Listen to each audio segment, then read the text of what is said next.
Before your first breath, your story was written. And after your final breath, your story continues. Not in this world, and not yet in the next, but in a realm in between. A place every soul will enter. This is Barzakh. In this video, we're exploring the mysterious life of Barzakh, the world between death and resurrection. A realm described in the Quran and Sunnah, where the soul begins its journey beyond this life. What is Barzakh? The word Barzakh means a barrier, a separation between two things. In Islam, it refers to the unseen world the soul enters after death. It's not the final destination. It's the waiting place, the transition, the bridge between worlds. When a person dies, the soul is taken by the angels. The body is placed in the grave, but the soul begins a new phase of existence. This is when the questioning of the grave takes place, by two angels known as Munkar and Nakir. They ask three questions. Who is your Lord? What is your religion? Who is your prophet? The answers shape the soul's experience in Barzakh.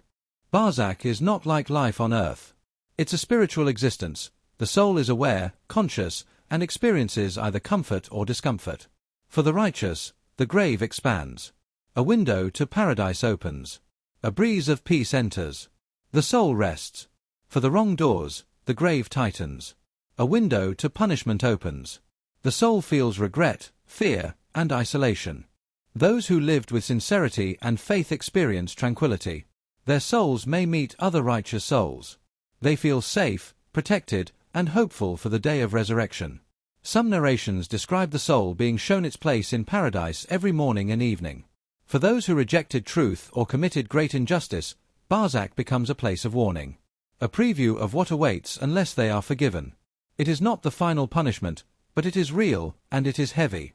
Many scholars mention that the souls of the righteous can meet, visit, and recognize one another. They may discuss the world they left behind.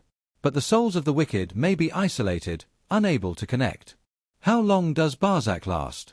Barzakh lasts until the day of resurrection. For some, it feels like a moment. For others, like a long and heavy wait. Time in Barzakh does not follow the rules of the world we know. Barzakh ends when the trumpet is blown. The souls rise. The world ends. And the final journey begins, the day of judgment. The life of Barzakh reminds us that death is not the end. It's a doorway. A transition. A return to the one who created us. There's a lot more described in Islamic teachings about what the soul experiences in the grave. Some of it is deeply spiritual, some symbolic, and all of it is meant to remind us of the reality of the next life. The soul's connection to the body. Even though the body is buried, the soul is not gone. Scholars explain that the soul has a unique connection to the body in the grave. It may return to the body during questioning. It may experience comfort or discomfort through this connection. It is aware of what is happening around it in a way we cannot fully understand. This connection is not like life, it's a different kind of awareness. The soul hears the footsteps of the living. After burial, the Prophet said the deceased hears the footsteps of those who walk away from the grave. This moment marks the beginning of the soul's Barzakh experience, alone, aware, and transitioning. The grave either expands or tightens, depending on the person's life and answers to the grave's questions. For the righteous, the grave expands as far as the eye can see. A window to paradise opens. A breeze of mercy enters. For the wrongdoer, the grave tightens until the ribs interlock. A window to hell opens, heat and smoke reach the soul. This is not the final judgment, it's a preview. The soul is shown its final destination. Every morning and evening, the soul is shown its place in paradise, if righteous, or its place in hell, if sinful. This creates either hope and joy, or fear and regret. Souls of the righteous gather. Many scholars mention that righteous souls can meet each other, recognize one another, ask about people still alive, share news of the world they left. If a newly deceased soul arrives, the others may ask, "What happened to so-and-so?" If the newcomer says, "He hasn't come yet," they may say, "Then he must have been taken somewhere else." Meaning, his fate may not be good. The soul experiences a type of sleep. Some souls rest peacefully, like a person in a deep, comfortable sleep. Others experience a restless, troubled state, not fully awake, not fully asleep. This is why Barzakh is often described as a dreamlike existence, but far more real. Good deeds can protect the soul. Certain deeds become a form of protection in the grave, such as sincere faith, reciting Quran in life, charity, good character, dying as a martyr. These deeds appear symbolically as light, comfort, or companions. Sins can become a source of punishment. Some sins are specifically mentioned as causes of punishment in the grave, such as arrogance, backbiting, oppression, neglecting purification, causing harm to others. Again, this is not the final punishment, it's a warning. The soul waits for the day of resurrection. This waiting period feels different for each soul. For the righteous, it passes quickly. For the sinful, it feels long and heavy. Time in Barzakh does not follow earthly rules. Good deeds that continue after death, Sadaka Yoriyah. These are actions that keep benefiting others, so the reward keeps flowing to the soul. Examples include building a well, donating to a mosque or school, planting a tree, sharing beneficial knowledge, raising a righteous child. Every time someone benefits, the soul receives blessings. Knowledge you taught. If you taught someone how to pray, how to read Quran, a skill, a piece of wisdom, anything beneficial, every time they act on it, you receive reward in the grave. This is one of the most powerful forms of ongoing blessing.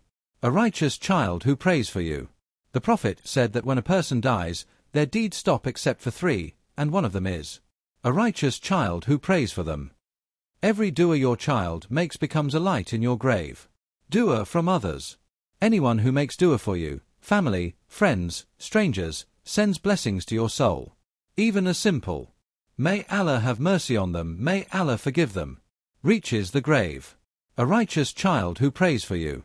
The Prophet said that when a person dies, their deeds stop except for three, and one of them is a righteous child who prays for them. Every dua your child makes becomes a light in your grave. Dua from others. Anyone who makes dua for you, family, friends, strangers, sends blessings to your soul. Even a simple, "May Allah have mercy on them, may Allah forgive them," reaches the grave. Reciting Quran in life becomes a companion in the grave. Surah Al-Mulk is specifically mentioned as a protector, defender, a source of light in the grave. Your relationship with the Quran continues after death. Dying with faith and sincerity. A sincere heart, good character, and a life of striving for goodness bring peace. Expansion of the grave, a window to paradise. This is the foundation of blessings in Barzakh. Avoiding major sins. Protecting yourself from oppression, arrogance, backbiting, neglecting purification, harming others. Prevents punishment and opens the door to mercy. Purity and cleanliness. Even something as simple as staying clean, performing wudu regularly, keeping your heart pure, becomes a source of light in the grave. Prayers you prayed consistently. Your salah becomes a shield, comfort, companion. Especially Fajr and Isha, which are described as having special weight. Your character, kindness, patience, forgiveness, and humility become blessings that follow you into the grave. Good character is one of the heaviest things on the scale.